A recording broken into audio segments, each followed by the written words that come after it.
আমি আসলে সত্যি বলতে ভীষণ আমি বলবো এক্সাইটেড যে আপনাকে আমি পেয়েছি। একজন অভিনেতা হয়ে ওঠার জন্য আহ, যে বোধের জায়গাটা আমি আপনাকে সেভাবেই পেয়েছি। তো এই যে শুরুটা, একজন অভিনেতা হয়ে ওঠার স্বপ্নটা আপনি কবে থেকে দেখতে শুরু করেছিলেন আমি জানতে চাইবো আজকে। আহ, আমি প্রথমেই আসলে ধন্যবাদ জানাই তোমাকে, সময় টিভিকে অবশ্যই। কারণ হচ্ছে যে ঈদের উপলক্ষে আমরা যে একসাথে হতে পেরেছি এবং একসাথে হতে আমরা পেরেছি। আড্ডা মারার একটা সুযোগ পাচ্ছি, সেটা আমার জন্য অনেক বড় একটা বিষয় যে অনেক কথা বলার সুযোগ পাওয়া যাবে এই অনুষ্ঠানের মাধ্যমে। আমি খুব ছোটোবেলায় আম্মার কোলে বসে ছবি দেখার অভিজ্ঞতা আমার হয়েছে প্রথম, মানে যখন বুঝতে কত শিখি। বছর তখন? কত বছর বয়স হবে, 4-5 এরকম। 4-5 হ্যাঁ, বছর। 4-5 বছর বয়স। মানে ওই সময় তো একটা ট্রেন্ড ছিল যে আমাদের বিনোদনের যে একমাত্র এই যে মাধ্যম, যেটা ছবি দেখা, প্রত্যেক সপ্তাহে একটি ছবি রিলিজ হবে। তো আম্মা বা সাদা কালোর যুগ হ্যাঁ, ছিল সেই তখন, সময়ে হ্যাঁ। তারা ছবি দেখতেন। তো আমি ওই আম্মার ছবি দেখার সুবাদে আমি আমার ছবি দেখা শুরু শুরু হয় আর কি। তো তখন তো ওরকম কিছু বুঝতাম না। পর্দার মানুষগুলোকে দেখে খুব অবাক হয়ে তাকিয়ে থাকতাম যে পর্দার মানুষগুলো কী সুন্দরভাবে তাদের জীবনের কথাগুলো বলছে। মনে হচ্ছে যে প্রত্যেকটা মানুষেরই চরিত্রের রিপ্রেজেন্টেশন হচ্ছে। তো ওই জায়গা থেকে ভালো লাগাটা আসলে তৈরি হয় যে এই মানুষগুলো আসলে যে চরিত্র রিপ্রেজেন্ট করছে, যে গল্পগুলো আমাদেরকে বলছে, গল্পগুলো আমাদেরকে টানছে। তো তখন থেকে মনে হয় যে এইরকম অভিনয় যদি আমি করতে পারতাম কখনো, তাহলে হয়তো আমার কাছে ভালো আপনার লাগতো। তো বেড়ে ওঠা কুমিল্লায়। না, আমার জন্ম কুমিল্লা, আমার কুমিল্লায়, জন্মস্থান আচ্ছা। কুমিল্লা, কিন্তু আব্বা তো সরকারি চাকরি করতেন, উনি পিডব্লিউডির ইঞ্জিনিয়ার ছিলেন। তা আব্বার চাকরির সুবাদে উনি আমাদেরকে নিয়ে বাংলাদেশের বিভিন্ন জায়গায় যে উনি সময়টার ঘুরেছেন। কথা বলছেন সেই সময়টা আপনি কোথায় ছিলেন? সেই সময়টাতে আমি বাগেরহাটে। বাগেরহাটে ছিলেন। সেই সময়টা বাগেরহাটে, খুবই ছোট। আমার স্কুল জীবনও শুরু হয়েছে বাগেরহাটে। তো সেই আব্বার চাকরির সূত্রে আমরা বিভিন্ন সময়ে বিভিন্ন জায়গায় বিভিন্ন জেলাতে আমরা ঘুরেছি। তো বাগেরহাট ছিল ওই জায়গাটি।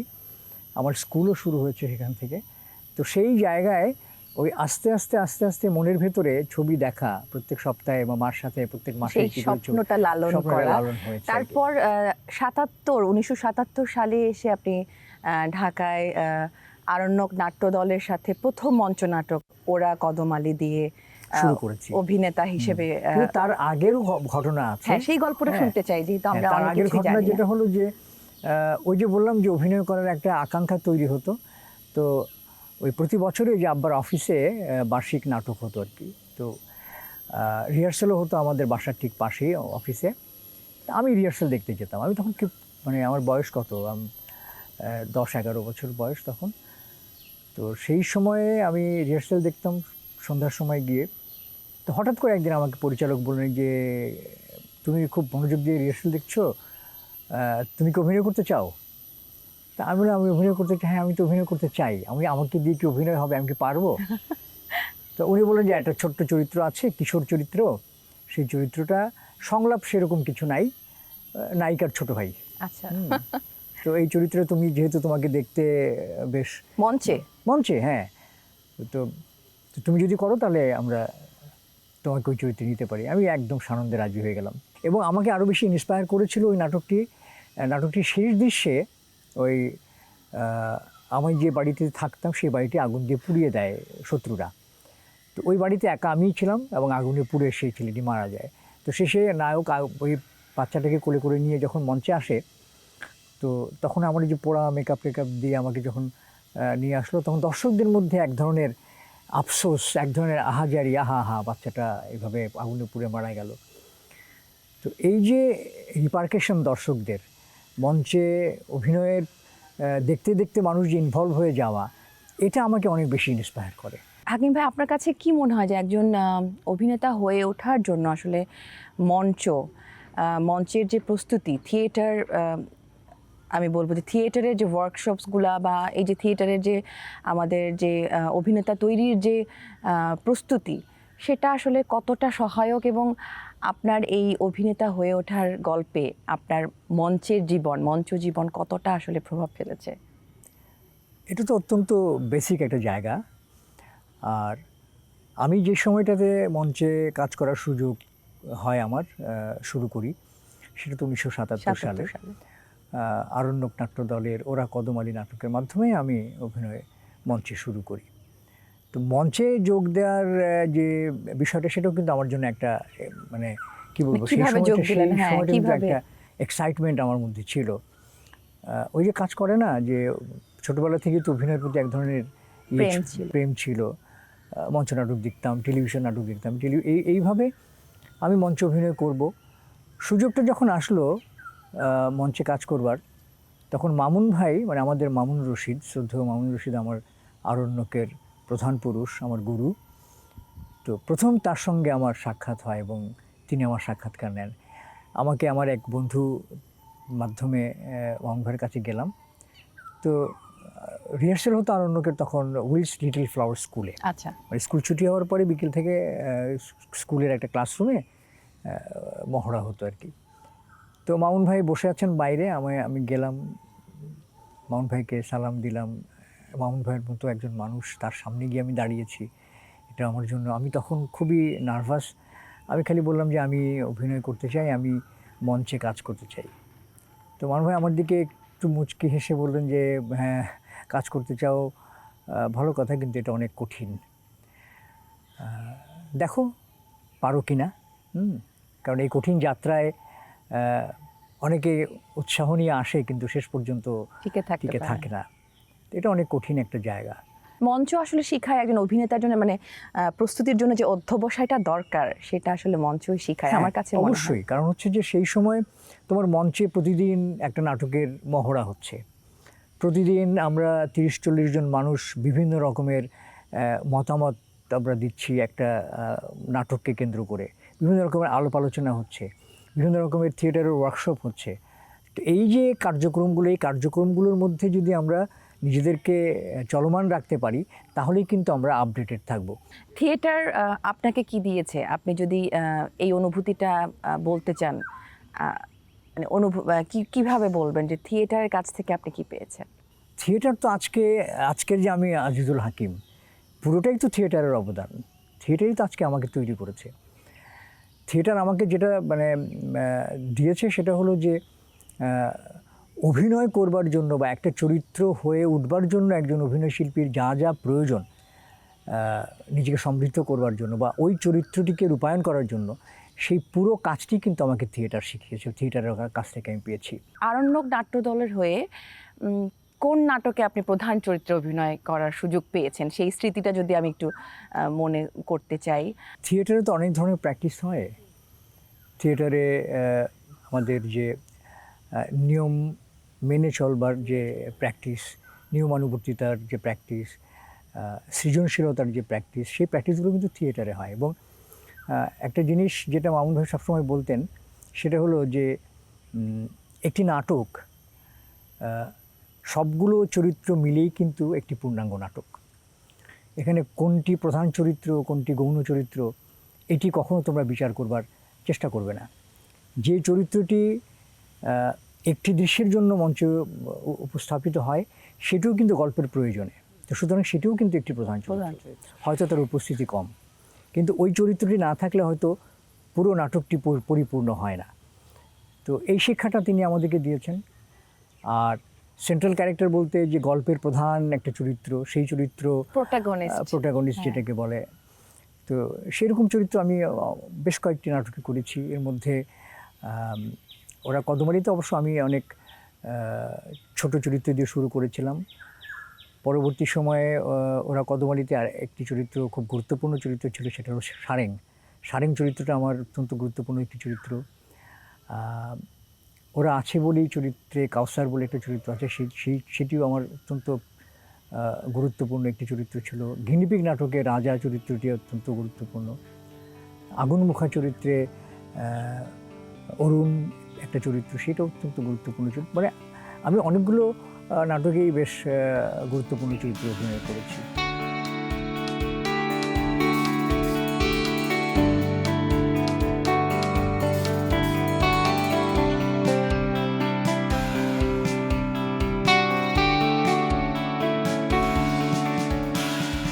এই যে মঞ্চ নাটক থেকে প্রস্তুত হয়ে আসা একজন শিল্পী অভিনেতা। টেলিভিশনের পর্দায় প্রথমবার কাজ করলো 1981 সালে দিনরাত্রির খেলা নাটকটির মধ্য দিয়ে।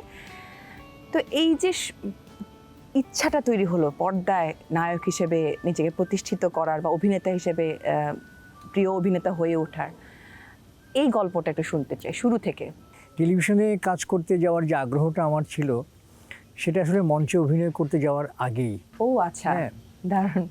তো সেটাও কিন্তু আমার জন্য অনেক খুব মানে চমৎকার একটা অভিজ্ঞতা, এবং অভিজ্ঞতার পাশাপাশি বলবো এটা আমার জন্য একটা ইন্সপিরেশনও। আমি অভিনয় জীবনে কখনো নিয়মিত অভিনয় করিনি। আমি মঞ্চে একবারই উঠেছিলাম সেই ছোটোবেলায়। হ্যাঁ। এছাড়া অভিনয়ের আমার কোনো রকমের কোনো প্রাতিষ্ঠানিক কোনো প্র্যাকটিস নাই। শিক্ষা এরকম একটা মানুষ হঠাৎ করে টেলিভিশনে নাট্যশিল্পী হিসেবে তালিকাভুক্ত হওয়ার জন্য আমি অডিশনে অংশগ্রহণ করে ফেললাম। আচ্ছা, সেই স্বপ্নটা নিয়ে। হ্যাঁ। তো সেটা 1977 সালের ঘটনা। তো এইরকম একটা মানুষ যখন অডিশন বোর্ডে গিয়ে অভিনয়ের কি বলে পরীক্ষা দিতে বসলো। মানে 81 সালের প্রথম নাটক প্রচারিত হওয়ার আগেই আপনি 77 সালে আরেকবার অডিশনে। হ্যাঁ, আমি 77 সালে বললাম, 77 সালে আমি তখন টেলিভিশনে নাটক করব বলে আমি তালিকাভুক্ত হওয়ার জন্য অ্যাপ্লিকেশন করলাম, এবং ওই অডিশনের জন্য আমাকে ডাকা হলো। তো অডিশন বোর্ডে যারা সামনে বসেছিলেন তারা বিখ্যাত মানুষ, সৈয়দ হাসান ইমাম, তারপর সৈয়দ হাসান আলী সিডনি, গোলাম মুস্তাফা, মমতাজউদ্দিন আহমেদ, এনাদের মতো মানুষের সামনে বসে আছে। আমি অভিনয় জানি না, আমাকে যেটা পড়তে দিল আমি অভিনয় করলাম, পড়ার পর যথারীতি রেজাল্ট যেটা বেরোলো সেটাতে দেখা গেল যে আমি অকৃতকার্য। হ্যাঁ, কিন্তু আমার যে অভিনয় করার যে একটা ইচ্ছা, আকাঙ্ক্ষা ভেতরে, সেই আকাঙ্ক্ষাটা কিন্তু আরো অনেক বেশি করে আমাকে উজ্জীবিত করলো এই যে অকৃতকার্য হওয়ার কারণে। তার মানে আপনার এই ফেইলারটা আপনাকে আসলে দমিয়ে দেয়নি, আমাকে আরো অনেক বেশি ইন্সপায়ার করেছে। এবং সেই সময় কিন্তু আরণ্যকের একজন সদস্যের সঙ্গে আমার দেখা হলো, এবং তিনি আমাকে নিয়ে আরণ্যকে কাজ করার সুযোগটা তৈরি করে দিলেন। তারপর তো 77 সাল থেকে 81 সাল পর্যন্ত মঞ্চে অভিনয় করা, মঞ্চের বিভিন্ন রকমের কাজের সঙ্গে পার্টিসিপেট করা, বিভিন্ন ওয়ার্কশপে অংশগ্রহণ করা, যেগুলোর কথা আমি এর আগে বলেছি। এভাবে নিজেকে প্রস্তুত করার পরে মামুন ভাই যখন বললেন যে হ্যাঁ, তোমাদেরকে এখন টেলিভিশন নাটকের সুযোগ দেওয়া যেতে পারে, হ্যাঁ, তো সেইখানে মামুন ভাই তার লেখা নাটক দিনরাত্রির খেলা, এই নাটকটি প্রযোজনা করেছিলেন আবদুল্লাহ ইউসুফ ইমাম। তো ওই নাটকটিতে আমি একটা ছোট্ট চরিত্রে অভিনয় করার সুযোগ পেয়েছি। ছোট্ট চরিত্র, কিন্তু নাটকের জন্য একটা অপরিহার্য একটা চরিত্র আর কি। তো সেটাই আমার নাটকের মানে টেলিভিশন নাটকের প্রথম। তারপর মামুন ভাইয়েরই লেখা আরেকটি নাটক এখানে নগর, যে নাটকটির প্রযোজনা করেছিলেন আবদুল্লাহ মামুন। তো সেই নাটকে আমি সহশিল্পী হিসাবে যাদেরকে পেয়েছি তারা বিখ্যাত অভিনয় শিল্পী ছিলেন। রাইসুল ইসলাম আসাদ, চম্পা, তারপর মোহাম্মদ জাকারিয়া, সাইফুদ্দিন আহমেদ, মামুন ভাই নিজেও অভিনয় করেছেন। তো ওই শিল্পীদের সঙ্গে আব্দুল সাত্তার। আমার যে চরিত্রটা ছিল সেটি গ্রাম থেকে আসা একটি চরিত্র, মাদ্রাসার ছাত্র। তো যেখানে চর জেগেছে, পদ্মার চর, সেই পদ্মার চরে তার এক চাচা চায়ের দোকান দিয়েছে, সেখানে এসে বলেছে তুমি চলে আসো, আমি চায়ের দোকান দিয়ে গেছি চর দখল করার জন্য। তো ওই যে এন্ট্রিটা আমার ওই নাটকে, ওই আমার আশা, এবং ওই নাটকের যে চরিত্রটি, আমার চরিত্রের নাম ছিল মোতাব্বির, এবং নোয়াখালীর অঞ্চলের আঞ্চলিক ভাষায় অভিনয় করা। আচ্ছা, নোয়াখালীর ভাষা আপনাকে রপ্ত করতে হয়েছে? হ্যাঁ, ভাষার প্রতি আমার এক ধরনের দুর্বলতা আছে, এখনও ছিল, আমি বলতে পারতাম। তো আর মঞ্চনাটক যেটা আমি ওরা কদমালি করেছিলাম সেটাও কিন্তু ওই সারেন চরিত্র ছিল নোয়াখালী ভাষা। তো ওই নাটকটি করতে করতে এক ধরনের প্র্যাকটিস তো ছিলই।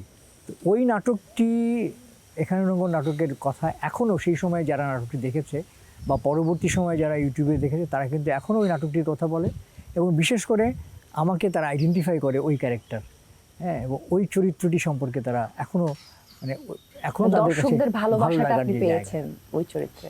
তো সেটা দিয়ে শুরু। তারপর আস্তে আস্তে আমি প্রধান চরিত্রে অভিনয় করার সুযোগ পেলাম 1984 সালে। প্রথম যে নাটকটি আমার প্রধান চরিত্রে অভিনয় করা সেটা ছিল আলাউদ্দিন আহমেদের প্রযোজনা এবং শহীদুল হক খানের লেখা নাটক। সেই নাটকটি দিয়ে আসলে আমার কেন্দ্রীয় চরিত্রে অভিনয় করার সুযোগ তৈরি হয়ে যায়। পরবর্তী সময়ে আমার অনেক টেলিভিশন অনেক জনপ্রিয় ধারাবাহিক নাটক, তার মধ্যে কোন কাননের ফুল, হ্যাঁ। এই নাটকটি আমার জন্য একটি টার্নিং পয়েন্ট। কারণ এই নাটকটিতে দর্শকরা আমাকে রোমান্টিক নায়ক হিসেবে দেখা পেয়েছে, সুযোগ হ্যাঁ, দেখা শুরু করেছে শুরু ইমেজ, করে আর কি। এবং আমার রোমান্টিক সঙ্গে- ইমেজটা যেটা image, সবসময় এখনো আছে। আছে কিনা জানি না, এখন তো আমরা তো অনেক সময় পার করে এসেছি। তো সেই সময়ে আমার সঙ্গে আমার কো-আর্টিস্ট ছিলেন শমী কায়সার।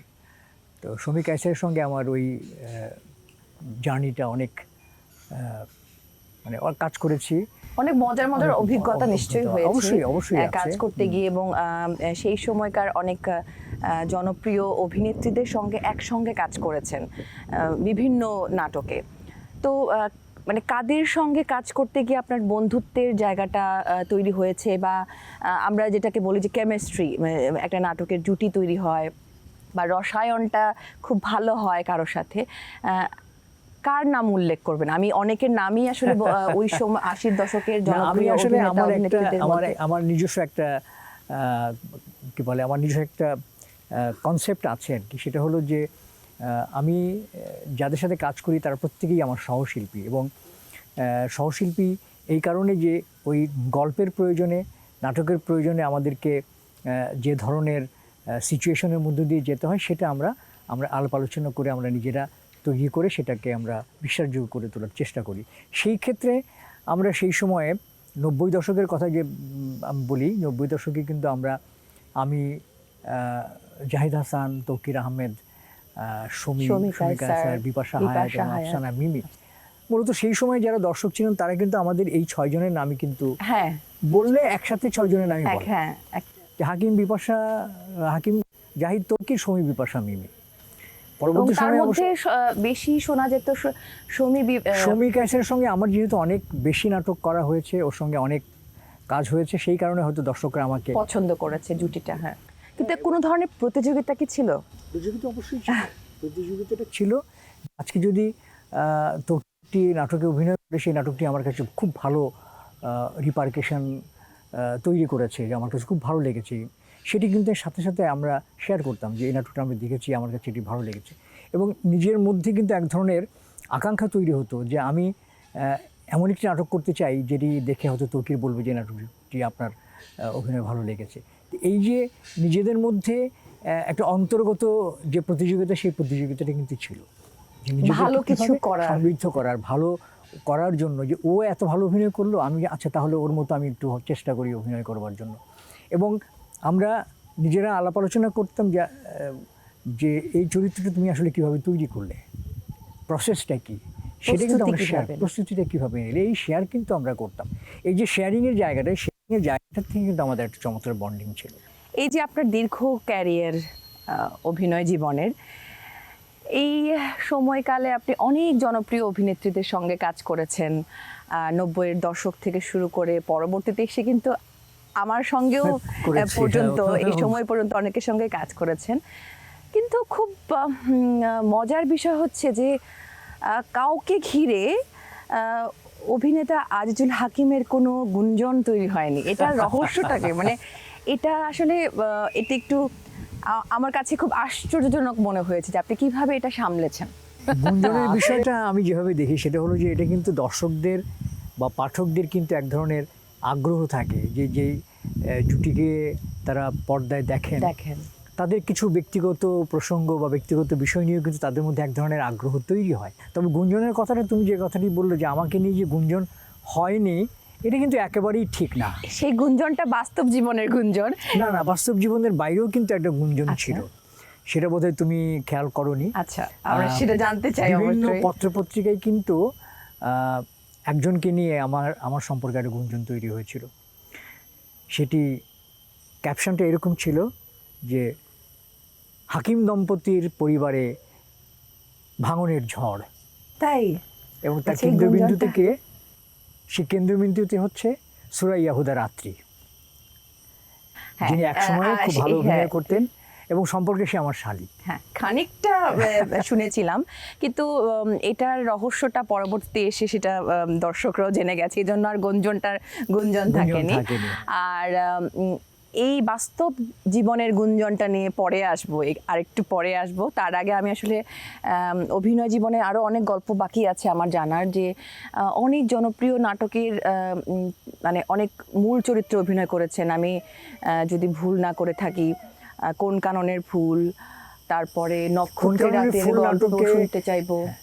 কোন কাননের ফুল নাটক যখন প্রচার হয় তখন কিন্তু দর্শকরা আমার নাম একেবারে ভুলেই গিয়েছিল। ওই যে চরিত্রটিতে আমি অভিনয় করেছিলাম সেই চরিত্রটির নাম ছিল অলি। অলি। নক্ষত্রের রাত যখন হয়, প্রচার হয়, তখন কিন্তু সবাই আমাকে অলি বলেই ডাকতো, এবং একটা সময় পর্যন্ত কিন্তু আমি অলি নামেই পরিচিত ছিলাম। আমি যে অলি চরিত্রে অভিনয় করেছি আজিজুল হাকিম, আমার আসল নামটাই কিন্তু অলির মধ্যে হারিয়ে গিয়েছে। তো সেক্ষেত্রে এখানে একটা সম্পূরক প্রশ্ন করতে চাই, যে একজন অভিনেতা যখন একটা চরিত্রের মধ্যে বাঁচেন দর্শকদের কাছে, তো সেই সময়টাতে সেই অভিনেতার কেমন লাগে, এবং সেই অভিনেতাকে সেই চরিত্রটা ধারণ করে অভিনয় যখন করছিলেন ওই নাটকটিতে, তার পাশাপাশি সেটা কি পরবর্তীতে সেটার কি রেশ রয়ে যায়? একজন অভিনয় শিল্পী যখন একটা চরিত্র রূপায়ণ করেন তখন কিন্তু তিনি ওই চরিত্রটি হয়ে উঠবার চেষ্টা করেন, তাই না? সেই চরিত্রটি হয়ে উঠবার জন্য তার যে যে ট্রান্সফরমেশনগুলো দরকার সেই ট্রান্সফরমেশনগুলো তিনি করেন, করে সেই চরিত্রটিকে দাঁড় করেন। এটি একটি সৃজনশীল প্রক্রিয়া, একটা জার্নি। তো এই চরিত্রটি করার পর যখন দর্শকরা ওই চরিত্রটিকে গ্রহণ করেন তখন সেই অভিনেতার এক ধরনের তৃপ্তি আমরা লক্ষ্য করি। কিন্তু আমাদের এখানে যেটা সমস্যা সেটা হলো যে তুমি ধরো আজকে একটা ধারাবাহিকের কাজ 5 দিন করলে, আবার 5 দিন পর একদিন গ্যাপ দিয়ে হতো অন্য একটা ডিফারেন্ট নাটকে তোমাকে কাজ করতে হচ্ছে, তাহলে ন্যাচারালি তোমাকে ওই প্রভাব থেকে মুক্ত হয়ে ওই চরিত্রে তোমাকে যেতে হচ্ছে। এই যে প্রক্রিয়াটা, এই প্রক্রিয়াটা কিন্তু একজন অভিনয় শিল্পীর জন্য অনেক কঠিন। সেই কঠিন কাজটা কিন্তু আমরা করছি। আপনি অনেকগুলো চলচ্চিত্রে অভিনয় করেছেন, কিন্তু আমার এখানে একটা জানতে চাওয়ার মানে আগ্রহটা এখানে, যে আপনি এত জনপ্রিয় নাটকের মূল চরিত্রে, নায়ক চরিত্রে অভিনয় করেছেন, কিন্তু চলচ্চিত্রে, বাণিজ্যিক ধারার চলচ্চিত্রে আপনাকে কেন নায়ক হিসেবে পাইনি? যেই সময়টাতে বাণিজ্যিক ছবিতে অভিনয় করার সুযোগ বা অফার এসেছিল সেই সময় কিন্তু আমি টেলিভিশন নাটক নিয়ে অনেক বেশি ব্যস্ত। 90-এর কথা যে কথাটি বললে, সেই সময় মানে আমার যে ক্যারিয়ারের অবস্থান, সেই অবস্থানকে আমি মাইনাস করে আমি চলচ্চিত্রে আসতে চাইনি। কারণ আমি বিশ্বাস করি যে চলচ্চিত্র এমন একটি মাধ্যম, যে মাধ্যমটিতে যারা ছবি দেখতে আসবেন তারা কিন্তু সিনেমা হলে দর্শক হিসেবে টিকিট কেটে কিন্তু ছবিটা দেখতে আসবেন। যে যাদেরকে টেলিভিশনে দেখা যায় প্রতিদিন, সেই রকম একজন মানুষকে তারা ছবির পর্দায় কতটুকু অ্যাকসেপ্ট করবেন, সেইটা চিন্তাভাবনা করেই কিন্তু আমি চলচ্চিত্রে আসিনি, এক। আর 2 নম্বর হচ্ছে যে আমি আমার যে ক্যারিয়ার ছিল সেই সময়ে, সেই ক্যারিয়ারটাকে আমি একদম মাইনাস করে আসতে চাই। অবশ্য সেই ট্রেন্ডটা এখন ভেঙেছে, আমি এখন সেই ধারা পাল্টেছে। এখন যে ছবিগুলোতে কাজ করছি সবই কিন্তু চরিত্রাভিনেতা হিসেবে কাজ করছি, বিভিন্ন ডিফারেন্ট চরিত্র। না, তার পরবর্তীতে আপনি অনেক চলচ্চিত্রে অভিনয় করেছেন, শঙ্খনীল কারাগার, জয়যাত্রা, পদ্মা নদীর মাঝি। হ্যাঁ, এবং প্রতিটা চলচ্চিত্রে বলি বা নাটকে বলি, এই যে আপনার চরিত্রের ভিন্নতা, এবং আমি খুব রিসেন্ট টাইমসের একটা চলচ্চিত্রের কথা বলবো, সেখানে দেখে আপনাকে, অভিনেতা আজিজুল হাকিমকে দেখে আমি একজন, প্রেসার কুকারের কথা বলছি, যে একজন দর্শক হিসেবে আমি চমকে গেছি যে হাকিম ভাইকে এরকম ইমেজে আমি কখনো আসলে আমি দর্শক হিসেবে কল্পনা করতে পারিনি। কিন্তু এই যে অভিনেতার যে ট্রানজিশনটা, বা আপনি যে ইমেজ পরিবর্তনের যে খেলাটা খেলছেন অভিনেতা হিসেবে, সেখানে আপনি কোন মন্ত্রটাকে আসলে ধারণ করেন, যে আমি একজন অভিনেতা হতে চেয়ে অভিনেতা হয়ে আসলে দর্শকদের ভালোবাসার কাছাকাছি পৌঁছাতে চাই, নাকি আসলে আমি একজন মানে স্টার হতে চাই, তারকা হতে চাই? হতে চেয়েছেন মানে আমি আসলে চাই বলতে, যেটা হচ্ছে যে মানে দর্শকরা আমাকে যে ইমেজে সাধারণত দেখে এসছে এ যাবৎ পর্যন্ত, তার বাইরে গিয়ে এক ধরনের চরিত্র অভিনয় করা, এটা আমি আসলে চেয়েছি যে দর্শকরা আমাকে ভিন্নভাবে দেখুক। কারণ সবসময় কিন্তু আমার মধ্যে একটা পজিটিভ ইমেজ সবসময় কাজ করেছে, যে পজিটিভ চরিত্রে অভিনয় করেছি সবসময়। আমাকে দিয়ে যে নেগেটিভ কাজ করানো যায় বা নেগেটিভ চরিত্রে অভিনয় করতে পারি বা নিজেকে আমি সেই জায়গায় নিতে পারি, সেইটাও কিন্তু এক ধরনের ইচ্ছা আমার মধ্যেও কাজ করেছে। আমাকে নেগেটিভ চরিত্রে প্রথম অভিনয় করায় হচ্ছে আমাদের ওটিটি প্ল্যাটফর্মে কাজ করেছি, বিকি জাহেদের রেড ড্রাম, এটাতে আমি ওয়েব ফিল্মে কাজ করেছি। তো সেখানে আমাকে সে প্রথম এক্সপেরিমেন্ট করেছে। আমি ওকে জিজ্ঞেস করেছিলাম যে আমার যে ইমেজ, সেই ইমেজ থেকে তুমি আমাকে এই ধরনের একটি চরিত্র নিচ্ছ কেন, দর্শকরা কি এটাকে অ্যাকসেপ্ট করবে? তো ও একটি কথাই বলেছে যে আমি এক্সপেরিমেন্ট করতে চাই, আমি দেখতে চাই, কারণ আপনি যে ইমেজের, সেই ইমেজটাকে ভেঙে আমি একটু অন্য ইমেজে আপনাকে নিতে চাই। তো সেইভাবেই আমিও চেয়েছি যে একজন অভিনয়শিল্পী কিন্তু চায় যে সে যে ধরনের চরিত্রে অভিনয় করে সবসময়, তার বাইরে অন্য কোনো চরিত্রে যদি অভিনয় করার সুযোগ আসে তাহলে সেটাকে সে এক্সপেরিমেন্টও করতে পারে। তা আমি সেরকম একটা এক্সপেরিমেন্ট করার জায়গায় প্রেশার কুকার করেছি। আবার এই ঈদে আমার আরেকটি ছবি রিলিজ হবে, সেখানেও আমি আরেকটু ভিন্ন রকম চরিত্র এবং আমার কাছে মনে হচ্ছে যে একজন অভিনেতা আজিজুল হাকিম প্রতিনিয়তই নিজেকে ছাড়িয়ে যাবার চেষ্টায় আসলে এখন উনি মগ্ন আছেন, চেষ্টা করছি। হ্যাঁ হাকিম ভাই, এখন আমি আপনার বাস্তব জীবনের প্রেমের গুঞ্জনের গল্পে আসব এবং আপনার জীবনে কতগুলো প্রেম এসেছে এবং সত্যিকারের প্রেম হিসেবে কোন প্রেমটি আসলে জীবনে স্থায়ী হয়েছে? মানে একটু ঘুরিয়ে যদি বলি যে প্রেম তো আমি অসংখ্য প্রেম করেছি, নায়িকাদের সঙ্গে পর্দায়। ব্যক্তি জীবনে আসলে আমি ওই মানে প্রেমে পড়ার যে কথাটা বলা হয় যে একজন আরেকজনকে ভালো লাগা, তো সে ছোটোবেলা থেকেই ধরো অনেককে ভালো লাগতো, যে সহপাঠী ছিল, অনেককে মানে হয় না যে বন্ধুর মতো একসাথে আমরা চলছি ফিরছি, কোথায় যেন একটা ভালো লাগা কাজ করে। তো এরকম ছোটোবেলায়ও হয়েছে। আর সবচেয়ে বেশি যেটা হলো যে আমি একেবারেই প্রেমে পড়ে গিয়েছি, সেটি মানে একেবারেই মানে এখন সে আমার জীবন সঙ্গী জিনাত, একদম জায়গা মতো, একদম। এবং সেটা 1993 সালে আপনি, 93 সালে আমরা দুজন মানে সংসার শুরু করি, আমাদের বিয়ে হয়, কিন্তু আমাদের পরিচয়টা আরো 3-4 বছর আগে। সেই গল্পটা একটু শুনি, কারণ এই গল্প অনেকবার অনেক জায়গায় বলেছি, তারপরেও তোমাকে বলি, তুমি এখন জানতে চেয়েছো। আমাদের দেখা হয়েছে পয়লা বৈশাখে। পয়লা বৈশাখটা ছিল, বাংলা সালটা বলতে পারবো না, তবে সেটা সম্ভবত 1989 বা 90 এরকম সময়, 89 সম্ভবত, হ্যাঁ 89, হ্যাঁ। তো সেই বছরের যে পয়লা বৈশাখ, সেই পয়লা বৈশাখে ওর সঙ্গে আমার দেখা ঢাকা বিশ্ববিদ্যালয়ের টিএসসিতে। তো সেই দেখা থেকে ও আমার কাছ থেকে একটা অটোগ্রাফ নিতে এসেছিল আমার ভক্ত হিসাবে। ততদিনে আপনি একজন জনপ্রিয় তারকা অভিনেতা, মানে প্রচণ্ড ব্যস্ত এবং দর্শকদের ভালো লাগার একজন মানুষ। তো সেও আমাকে পছন্দ করতো একজন টেলিভিশনের অভিনয় শিল্পী হিসেবে, খুব প্রচণ্ড ভক্ত সে। আমি ওই দিন দেখার পরে সে আমার কাছ থেকে অটোগ্রাফ নিয়েছে। অটোগ্রাফ নেওয়ার পরে এরপরে ওর সঙ্গে আমার টেলিফোনে, তখন তো ল্যান্ডফোন ছাড়া তো কোনো যোগাযোগের ছিল না।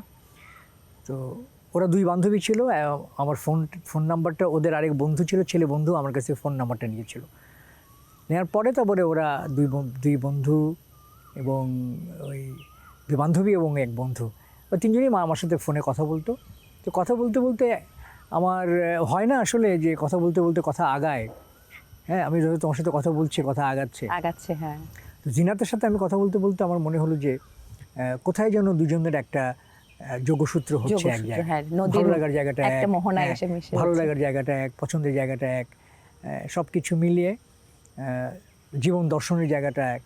তো সেই জায়গা থেকে তখন আমরা দুজন মিলে আমরা সিদ্ধান্ত নিলাম যে আমরা একসাথে বাকি জীবনটা চলতে পারি কিনা। সেক্ষেত্রে কি ভাবির কাছে আসলে আপনার অভিনেতা আজিজুল হাকিমের ইমেজটা বেশি প্রাধান্য পায়, নাকি ব্যক্তি আজিজুল হাকিমের যে সারল্যতা বা সবকিছু মিলে আপনি যে ব্যক্তি মানুষটি সেটি প্রাধান্য পায়? প্রথমত তো সে আমার অভিনয়ের একজন গুণগত ভক্ত।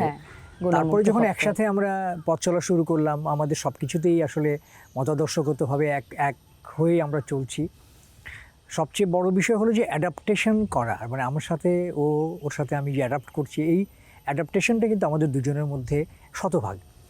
জিনাত পড়াশোনা করেছে কিন্তু ঢাকা বিশ্ববিদ্যালয়ে পাবলিক অ্যাডমিনিস্ট্রেশনে। আমার বাবা বলতো যে তুমি পাবলিক সার্ভিস করো। তো ও আমার বাবাকে প্রথমেই বলেছে যে বাবা, আমি যদি বিসিএস পরীক্ষা দেই তাহলে আমার চাকরি হয়ে যাবে, চাকরি হয়ে গেলে পরে আমার পোস্টিং হবে, আমার পোস্টিং হলে পরে তো আমি ঢাকার বাইরে যাব, বিভিন্ন জায়গায় আমাকে পোস্টিংয়ে থাকতে হবে, তাহলে আপনার ছেলের সাথে আমার সংসার বা একসাথে আমাদের পথ চলাটা একটু, কারণ সে তো থিয়েটার করে, অভিনয় করে, তো ওর জায়গাটা তো এখানে। সেই কারণে কিন্তু সে আর সরকারি চাকরি বা কোনো চাকরিতেই কিন্তু সে যোগ দেয়নি। আর সবচেয়ে বড় ব্যাপার হলো যে ও ছোটোবেলা থেকে কিন্তু লেখালেখির সাথে সম্পৃক্ত। হ্যাঁ হ্যাঁ, ছোটোবেলায় কবিতা লিখতো, ছোটো গল্প লিখতো, ইভেন সে ছোটো ছোটো নাটিকাও লিখতো। নাটিকা লিখে তার বান্ধবীদেরকে নিয়ে কিন্তু সে মঞ্চায়ন করতো। তাদের যে মতিঝিল কলোনিতে থাকতো তারা, সেই কলোনিতে তারা স্টেজ করে এবং তাদের যে সিঁড়ি ছিল সেই সিঁড়ি থেকে স্টেজ বানিয়ে তারা অভিনয় করাতো। আচ্ছা, সেটা কিন্তু তার মধ্যে ছিল। তো যেহেতু আমার সঙ্গে বা আমার কাজকে ভালো লাগে, তার ভালোবাসা থেকে কিন্তু সে ওই জায়গাটা না যেয়ে সে আমার এই ক্ষেত্রটাকে কিন্তু সে বেছে নিয়েছে। সে কিন্তু নাটক লেখা শুরু করলো এবং প্রোডাকশন করা শুরু করলো এবং ডিরেকশন দেওয়া শুরু করলো। এই যে কাজগুলো মানে আমার কাজের সঙ্গে আমার কাজের ক্ষেত্রে সম্পৃক্ত হয়ে যাওয়া। হ্যাঁ, দুজন যখন আমরা একসাথে একই কাজের ক্ষেত্রে আমরা কাজ করছি, তো এই কাজের ক্ষেত্রের মেরিটস ডিমেরিটস আমরা দুজনই আমরা জানি। তো সেইগুলোকে আমরা অ্যাডজাস্ট করেই কিন্তু আমরা চলছি। ইভেন আমাদের ছেলেমেয়েরাও কিন্তু আমাদের এই মিডিয়ার যে আমাদের ব্যস্ততা এই সব কিছু কিন্তু তারা মেনে নিয়েই কিন্তু তারা বড় হচ্ছে। সেক্ষেত্রে আপনার পরিচালনা প্রসঙ্গে আমি আসব, কিন্তু এটা কি তাহলে ভাবির এই লেখালেখি শুরু এবং অনুপ্রেরণার জায়গা থেকে কি আপনার পরিচালনায় আসা, নাকি আপনার অভিনেতা হিসেবে কাজের যে অতৃপ্তি বলবো না, একটা অতৃপ্তি রয়ে যায়, সেই ভাবনার জায়গা থেকে পরিচালনায় আসা কোনটা? 1995 সালে সম্ভবত আপনার। হ্যাঁ, 1995 সালে তো আমি প্যাকেজ নাটকের ডিরেকশন দিয়েছি, কিন্তু তার আগে অনেক আগে আমি সম্ভবত 88 বা 89 এই সময়টাতে আমার মঞ্চে আমার দলে আরণ্যকে আমি মঞ্চ নাটক ডিরেকশন দিয়েছি। সেটি নাটকের নাম ছিল পাথর, মামুন ভাইয়ের লেখা এবং আমার ডিরেকশন। আর টেলিভিশন নাটকের যে ডিরেকশনে আসার যে আমার ভাবনাটা অনেকটা তোমার যে কথাটি বললে যে অতৃপ্তি, আসলে অভিনয় করতে গেলে আমরা হয় না যে সবগুলো চরিত্র তো আর একটা নাটকে একজন অভিনয় করতে পারে না, তাই না? কিন্তু একজন ডিরেক্টর কিন্তু সবগুলো চরিত্রের মধ্যে কিন্তু অবস্থান করেন। তো সেই জায়গা থেকে আমার কাছে অনেক সময় মনে হয়েছে যে আমি যেই চরিত্রটিতে অভিনয় করছি সেটি আমার ইন্ডিভিজুয়াল ক্রিয়েশন বা ডিরেক্টরের কাছ থেকে শুনে আমি আমার চরিত্রটি তৈরি করছি, কিন্তু অন্যান্য যে চরিত্র যারা আছে তাদের সাথে আমার ইন্টারাকশান বা কমিউনিকেট করার জায়গাটা কিন্তু খুব কম। যদি আমি ডিরেকশনের কাজ করি তাহলে তো সেই কমিউনিকেশনটা আমি করতে পারি। তো সেই জায়গা থেকে, সেই ভাবনা থেকে যে চরিত্রগুলোকে প্রপারলি উপস্থাপন করার যে একটা চিন্তা, সেই চিন্তা থেকেই কিন্তু আমি ডিরেকশনে আসি।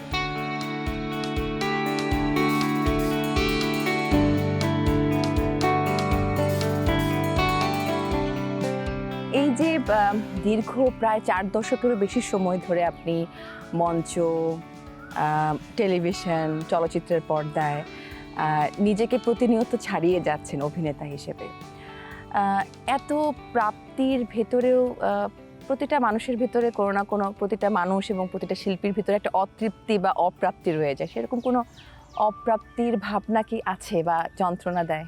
আমার জীবন দর্শনে আসলে অপ্রাপ্তি বলে কোনো কিছু নেই। আমি যা কাজ করছি বা আমার যে অবস্থান, সেই অবস্থানটা আমি বিশ্বাস করি যে এটি হচ্ছে একটি সত্যি জায়গা। আমি যে কাজগুলো করছি সেই কাজগুলো থেকে হয়তো কিছু প্রাতিষ্ঠানিক প্রাপ্তি আছে, সেই প্রাপ্তিগুলো আমাকে আমার কাজকে আরও অনেক বেশি অনুপ্রাণিত করে। যে কাজগুলো আমি করতে চাই সেগুলো হচ্ছে আমার স্বপ্ন। আর প্রত্যেকটা মানুষের প্রাপ্তি তো আসলে অনেক, কারণ একটা জীবনে তার অনেক ধরনের প্রাপ্তি হয়। ভালো বন্ধু পাওয়া এক ধরনের প্রাপ্তি, সন্তান তার জন্য অনেক বড় একটা প্রাপ্তি। এই প্রাপ্তির জায়গাগুলো আমার আছে এবং এই জায়গাগুলোতে আমি অনেক বেশি স্যাটিসফাইড, আমি নিজেকে অনেক বেশি তৃপ্ত মনে করি। এই জন্যই হয়তো বা আপনি এরকম প্রকৃতির মতো চিরসবুজ হয়ে আছেন আমাদের মধ্যে।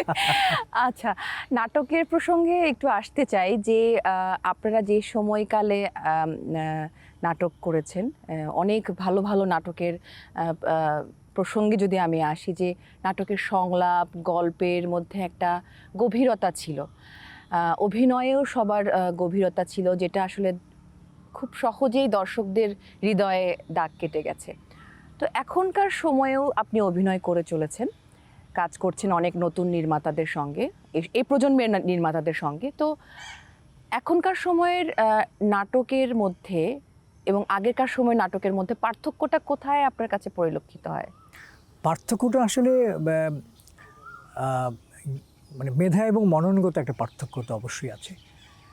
কারণ প্রত্যেকটা সময় বা প্রত্যেকটা দশক বা প্রত্যেকটা যুগেরই কিন্তু একটা পার্টিকুলার সময় এবং পার্টিকুলার একটা বৈশিষ্ট্য আছে। হ্যাঁ। এবং সেই সময়টাকে ধারণ করে যারা সে সৃজনশীল কাজগুলো করছে শিল্প সাহিত্য সংস্কৃতির ক্ষেত্রে, সেটি এক ধরনের সৌন্দর্য। আবার এই সময়ে প্রজন্মের যারা নতুন প্রজন্মে যারা কাজ করছে তারাও কিন্তু বর্তমান বাস্তবতা এবং সারা পৃথিবীর যে অবস্থান, সেই অবস্থানের থেকে কিন্তু তারা কাজগুলোকে করছে। তা আমি বলবো যে আগের যে অবস্থান, আগের যে নাটকের গুণগত মান, এখনকার যে নাটকের গুণগত মান, সেই জায়গাতে কিন্তু অনেক বড় একটা পরিবর্তন আছে। এটা কি মনে হয় যে সময়ের পরিবর্তন নাকি প্রযুক্তি আসলে এই আবেগটা কেড়ে নিচ্ছে? প্রযুক্তি তো একটা অবশ্যই, প্রযুক্তির ভূমিকা তো অবশ্যই আছে। ভিন্ন ভিন্ন সময়ে কিন্তু মানুষের আবেগ ভিন্ন ভিন্নভাবে কি বলে আমরা ভাবি। তো সেই প্রভাবটা তো অবশ্যই আছে। আমরা যখন কাজ শুরু করেছি তখন তো প্রযুক্তির এত উন্নয়ন ছিল না, আমরা সারা পৃথিবীর কাজগুলো এভাবে দেখতে পেতাম না। এখনকার ছেলেমেয়েরা কিন্তু সারা পৃথিবীর কাজগুলো দেখতে পাচ্ছে এবং তাদের যে মেধা, সেই মেধাকে তারা কাজে লাগিয়ে সেই মানের কাজ করার একটা প্রবণতা বা ইচ্ছা তাদের মধ্যে কাজ করছে বলেই কিন্তু তারা এখন কাজ করছে।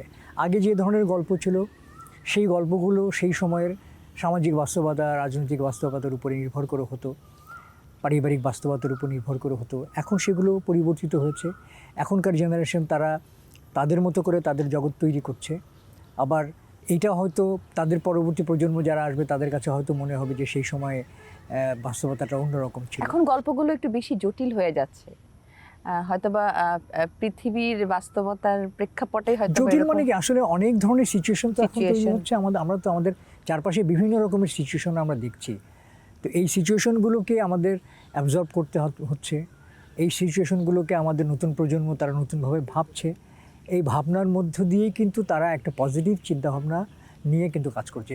আমি ঢালাওভাবে বলতে রাজি না যে আগে অনেক ভালো কাজ হতো, এখন কোনো ভালো কাজ হয় না। এটা একেবারেই ঠিক না। আগে অনেক ভালো কাজ হচ্ছে, কিন্তু মনে দাগ কেটে যাওয়ার, মানে দাগ রেখে যাওয়ার যে বিষয়টা চেঞ্জ হয়েছে, উপস্থাপনের ভঙ্গিটা হয়তো চেঞ্জ হয়েছে, কিন্তু ইমোশনের জায়গা, এখনকার ছেলেমেয়েরা তাদের ইমোশন যেভাবে প্রকাশ করে আমাদের সময় হয়তো আমরা অন্যভাবে। আপনার কাছে কি মনে হয় বাংলাদেশের নাট্যাঙ্গন কোন দিকে যাচ্ছে? ইতিবাচক দিকে যাচ্ছে নাকি নেতিবাচক দিকে যাচ্ছে? মানে এটা আপনার দিক থেকে আমি একটু শুনতে চাই। আমি আসলে সবসময় সেক্ষেত্রে আসলে আমাদের করণীয়টা কি হতে পারে? আমি সবসময় আশাবাদী একজন মানুষ। আমি সবসময় আশা করি যে ভালো কিছুই হবে এবং আমরা সবসময় ভালোর সাথেই থাকতে চাই। এখন যে সাহিত্য চর্চা বা শিল্প চর্চা হচ্ছে, সেই শিল্প চর্চা এখনকার সময়ের বাস্তবতায় এগিয়ে যাচ্ছে এবং আমি মনে করি যে আমাদের যে সমাজ পরিবর্তিত হচ্ছে, আমাদের পারিবারিক অবস্থান যে পরিবর্তন হচ্ছে, সেই পরিবর্তনের সাথেই কিন্তু এই কাজগুলোকে আমরা মানিয়ে নিচ্ছি বা সেইভাবেই কিন্তু আমরা উপস্থাপন করছি। এটি আমার কাছে নেতিবাচক কখনোই মনে হয় না। সমাজ এগিয়ে যায়, তার সাথে সাথে কিন্তু আমাদের মানুষই তো সমাজকে এগিয়ে নিয়ে যাবে। এবং যারা শিল্প সাহিত্য সংস্কৃতির ক্ষেত্রে কাজ করছে তাদেরই তো মূল দায়িত্ব যে দেশের সংস্কৃতিকে কীভাবে উপস্থাপন করবে। তো আমরা যারা কাজ করছি এই ক্ষেত্রে, তুমি জানো যে আমাদের অনেকগুলো সংগঠন আছে, আমাদের নাটকের অভিনয় শিল্পী সংঘ আছে, আমাদের ডিরেক্টরস গিল্ড আছে, প্রডিউসার্স অ্যাসোসিয়েশন আছে। এগুলো করার একটাই কারণ, সেটা হলো যে আমাদের এই যে ক্ষেত্র, এটা কিন্তু একটা সময়ে একটা অ্যামেচার একটা জায়গা ছিল, এখন কিন্তু সেই জায়গাটা নাই। এটা কিন্তু এখন অনেকে প্রফেশন হিসেবে নিয়েছে, নাটককে প্রফেশন হিসেবে অনেক শিল্পী এটাকে জীবন জীবিকা হিসেবে নিয়েছে। সেক্ষেত্রে তাদেরকে তালিকাভুক্ত করা, এবং সেই ক্ষেত্রে আমার মনে হয় যে এই জায়গাটাকে একটা নিয়ম শৃঙ্খলায় আনার জন্য কাজের যে ক্ষেত্রগুলো, কোথায় কোনো অনিয়ম যদি থাকে সেই অনিয়মগুলোকে আইডেন্টিফাই করে যাতে আমরা আমাদের কাজের ক্ষেত্রটাকে খুব স্মুথ করতে পারি, সেই জন্যই কিন্তু এই সংগঠনগুলো তৈরি হয়েছে। আমার ধারণা যে যে সংগঠনগুলো হয়েছে সেই সংগঠনগুলো অবশ্যই সংগঠনের যারা সদস্য আছে তাদের ভালো মন্দ, তাদের আশা আকাঙ্ক্ষাগুলোকে পূরণ করতে পারবে আশা করি, সেই প্রত্যাশাই করছি। আর এখন আমরা আসলে যেহেতু এটা ঈদের আয়োজন, ঈদের গল্প না শুনলেই নয়। প্রিয় অভিনেতার শৈশবের ঈদটা কেমন ছিল এবং সেখানে কোনো মজার কোনো স্মৃতি এখনও আপনাকে তাড়িয়ে ফেলে কিনা, আর এখনকার এই সময়ে এসে অভিনেতা আজিজুল হাকিমের ঈদটা কেমন কাটে পরিবারের সবাইকে নিয়ে, সেই গল্পটা জানতে চাইবো। ছোটোবেলার ঈদ তো ধরো আমি যখন ছোট ছিলাম তখন আমার পরিবার বলতে আমার পরিবারে আমার বাবা মা, আমরা ভাই বোন, তারপর চাচা চাচি, মামা ফুপু যারা ছিল সবাই মিলে আমরা তাদের একটা অংশ ছিলাম। এবং সেই সময় ধরো ছোটোবেলায় যৌথ পরিবার, হ্যাঁ, আমরা ভাই বোনরা সবাই একসাথে ঈদের আনন্দ উপভোগ করতাম। ঈদ মানে তো আনন্দ, তাই না? ঈদের যে আনন্দ আমরা প্রত্যেকটা ভাই বোন সেভাবে ভাগাভাগি করে নিতাম। ঈদের নতুন একটা জামা পেলে আমাদের যে আনন্দ, সেই আনন্দটা আমরা সবার মধ্যে, আমার মধ্যে সেই আনন্দটা কাজ করতো। কিন্তু এখন তো ধরো ছোটোবেলায় যেমন ধরো কোরবানি ঈদের সময় হয়তো আমার ছোট ভাই আর আমি দুজন মিলে আব্বার সাথে হয়তো গরুর হাটে চলে যেতাম। আমরা পছন্দ করে আমরা সেটা নিয়ে, সেটা কিন্তু এক ধরনের আনন্দ ছিল। হাট থেকে নিয়ে আমরা বাসায় আসছি। এখন কি জান, এখন আসলে ওইভাবে যাওয়া হয় না। হ্যাঁ, ওইভাবে যাওয়া হয় না, ব্যস্ততার কারণে যাওয়া হয় না। জায়গাটায় কতটুকু আসলে কোরবানির গরুর হাটে গেলে এটার প্রভাব পড়েছে কিনা? তা তো অবশ্যই মানে মাঝে মাঝে যে যাওয়া হতো না তা না। কোরবানির জন্য গরু কেনার জন্য অনেক সময় আমি হাটে গিয়েছি। তো সেখানেও তো ওই যে ভক্তরা চলে আসে, ভক্তরা চারিদিকে ঘিরে ধরে, হ্যাঁ। তো দেখা যায় যে অতি উৎসাহী হয়ে বলে যে আসেন আমার সাথে, আমি আপনাকে খুব ভালো গরু কিনে দিচ্ছি বা খাসি কিনে দিচ্ছি। এই জিনিসগুলো তো কাজ করতো। আর এখন ধরো আমরা ভাই বোনরা তো যার যার মতো করে, প্রত্যেকেরই আলাদা আলাদা সংসার, আলাদা আলাদা হয়েছে। যার যার সংসারের মতো করে তারা ঈদ আয়োজন করছেন এবং আনন্দ তাদের ছেলে মেয়েদের মধ্যে। আমরাও আসলে আমাদের ছেলে মেয়েদের মধ্যে এই ঈদের আনন্দটা যে দিতে পারি, তাদের যে ভাবনা, তাদের কিভাবে আনন্দ পেতে পারে, সেই আয়োজনটা আসলে আমরা করে থাকার চেষ্টা করি। এখন দিতেই ভালো লাগে। আগে তো ধরো পেতে ভালো লাগতো, এখন বাচ্চাদের জন্য যদি কিছু করতে পারি, পরিবারের সবাইকে নিয়ে যদি একসাথে ঈদ করতে পারি, সেই আনন্দটা এখন কাজ করে। হাকিম ভাই, ছোট্ট করে একটা বাক্যে আমি জানতে চাইবো যে আপনার এই যে দীর্ঘ অভিনয় জীবন, কর্মময় জীবন, ব্যক্তি জীবন, সব কিছু মিলিয়ে জীবন মানেই তো আসলে একটা নাটকের একটা মঞ্চ। তো আপনি আপনার এই আপনার জীবনের নাটকের শিরোনাম কি দেবেন? অনেক অনেক বড় প্রশ্ন। তুমি একজন ভালো লেখক, হ্যাঁ, তুমি হয়তো নাম দিতে পারবে, কিন্তু আমার এই মুহূর্তে আমার জীবনের এই যে জার্নি, আমি বলি কি, ধরো আমার এই যে আমার ব্যক্তি জীবনটা কিন্তু একটা পরিক্রমা, হ্যাঁ, বিভিন্ন স্টেজকে অতিক্রম করা। আমি বিশ্বাস করি যে প্রত্যেকটা মানুষেরই আসলে যে জীবন ভাবনা, এটা কিন্তু শেষ দিন পর্যন্ত তার যে বেঁচে থাকার বা তার জীবনকে পরিচালিত করবার জন্য তার যে সংগ্রাম, সেই সংগ্রামটা কিন্তু এন্ডলেস। শেষ পর্যন্ত কিন্তু তাকে এই সংগ্রামটা করে যেতে হয়। মানে এই মুহূর্তে মনে পড়ছে যে জীবন একটি সুন্দর পরিক্রমা। বাহ, দাঁড়ান, এটাই। অসংখ্য ধন্যবাদ হাকিম ভাই। আমার ভীষণ ভীষণ ভালো লাগলো আজকের এই বিশেষ আয়োজনে আপনাকে আমি কাছে পেয়েছি। আপনার কাছ থেকে অনেক অজানা গল্প শুনতে পেয়েছি। এমনিতে শুটিং সেটে হয়তো বা অনেক আড্ডা হয়, কিন্তু সেই গল্পগুলোর বিষয়বস্তু বা সিচুয়েশন হয়তো বা ভিন্নতা থাকে। কিন্তু আজকের আড্ডায় আমি অনেক কিছু জেনেছি এবং জানতে পেরেছি, দর্শকদেরকেও জানাতে পেরেছি। সময় টিভির এই বিশেষ আয়োজনে আপনাকে পেয়ে অসংখ্য ধন্যবাদ। ভালো থাকবেন, সুস্থ থাকবেন এবং ঈদ মোবারক। তোমাকে অসংখ্য অসংখ্য ধন্যবাদ। আর ধন্যবাদ জানাই সময় টিভিকে। সময় টিভির মাধ্যমে দেশের দর্শক যারা আমার ভক্ত আছেন, তাদের কাছে আমি যুক্ত হতে পারলাম। এটা আমার জন্য অনেক বড় একটা সৌভাগ্যের এবং ভালো লাগার বিষয়। দর্শকরা, আপনারা সবসময় আমাকে আপনার ভালোবাসায় রাখবেন এবং আমার যে কাজ, সেই কাজগুলোকে আপনারা দেখবেন এবং সমালোচনা করবেন এবং আমার জন্য দোয়া করবেন। আপনাদের সবাইকে ঈদ মোবারক। তোমাকেও ঈদ মোবারক। ঈদ মোবারক।